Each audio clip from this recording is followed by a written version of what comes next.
വിഷു ഫാമിലിയിലേക്ക് എല്ലാവർക്കും സ്വാഗതം. ഞാൻ എൻ്റെ പാറക്കുട്ടിക്ക് ഇച്ചിരി പുല്ലരിയാൻ കരുതി പറമ്പിലേക്ക് പോവുകയാണ്. മഴയൊക്കെ ആയതുകൊണ്ട് പുല്ലരിയാൻ അത്ര താല്പര്യമൊന്നും തോന്നുന്നില്ല. കാരണം പുല്ലരിഞ്ഞാലും കാര്യമായിട്ട് വൃത്തിയോടെ അരിഞ്ഞെടുക്കാൻ പറ്റില്ല.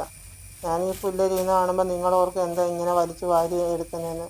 പുല്ലയിൽ മുഴുവൻ മണ്ണാണ്, അപ്പോൾ അതുകൊണ്ട് വെട്ടി കോരി ഇങ്ങനെ എടുക്കുകയാണ്. പിന്നെ ഓരോ നാട്ടിലും ഓരോ വിധത്തിലായിരിക്കും കൈ പിടിച്ച് പുല്ലൊക്കെ അരിയുന്നത്. ഈയിടെ ഞാൻ പുല്ലരിയാൻ പോയപ്പോഴത്തേനും കുളവി കൂടെ ഇളകി എനിക്കൊരു 5-6 കുത്ത് കിട്ടി. മഴക്കോട്ടിട്ട് പോയത് കൊണ്ട് മേത്തൊന്നും കാര്യമായിട്ട് കുത്ത് കിട്ടിയില്ല. അങ്ങനെ ഞാൻ ഓടി രക്ഷപ്പെട്ടു. അതുപോലെ പുല്ലരിയുമ്പോൾ അപകടങ്ങളാണ്. പുല്ല് നമ്മൾ അരിയാൻ ചെല്ലുമ്പോൾ പിന്നെ അരിവാളും കൊണ്ടോ കമ്പും കൊണ്ടോ ഒക്കെ ഒന്ന് പുല്ലൊക്കെ അനക്കിയിട്ടൊക്കെ വേണം പറമ്പിലോട്ട് ചെല്ലാൻ. കാരണം തണുപ്പിന് അനക്കം തട്ടാതെ ഉള്ളിടത്ത് പാമ്പും ഒക്കെ ഉണ്ടാവും. അങ്ങനത്തെ ഒരനുഭവം എനിക്ക് മുമ്പ് ഉണ്ടായിട്ടുണ്ട്.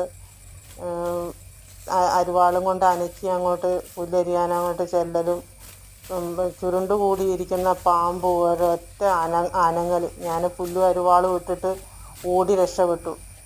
ഇതുപോലെ നിങ്ങൾക്കും അനുഭവങ്ങളൊക്കെ ഉണ്ടായിട്ടുണ്ടെങ്കിലൊക്കെ പറയുക. പിന്നെ പാറുക്കുട്ടീന്ന് കേൾക്കുമ്പോൾ നിങ്ങൾ പശുക്കുട്ടിയാണെന്ന് വിചാരിക്കും. ഉള്ളൊരു എരുമക്കുട്ടിയാണ്. പക്ഷേ ഒരു മനുഷ്യന്മാരുടെ പോലത്തെ ഒരു സ്വഭാവങ്ങളും കാര്യങ്ങളും ഒക്കെയാണ്. ഞാൻ അവളെക്കുറിച്ച് പിന്നീട് ഒരു ദിവസം ഒരു വീഡിയോ ചെയ്ത് ഇട്ട് തരാം. നിങ്ങൾക്കും പ്രത്യേകിച്ച് എന്തെങ്കിലുമൊക്കെ അറിയാവുന്ന കാര്യങ്ങളുണ്ടെങ്കിലൊക്കെ പങ്കുവയ്ക്കുക. ഓക്കേ.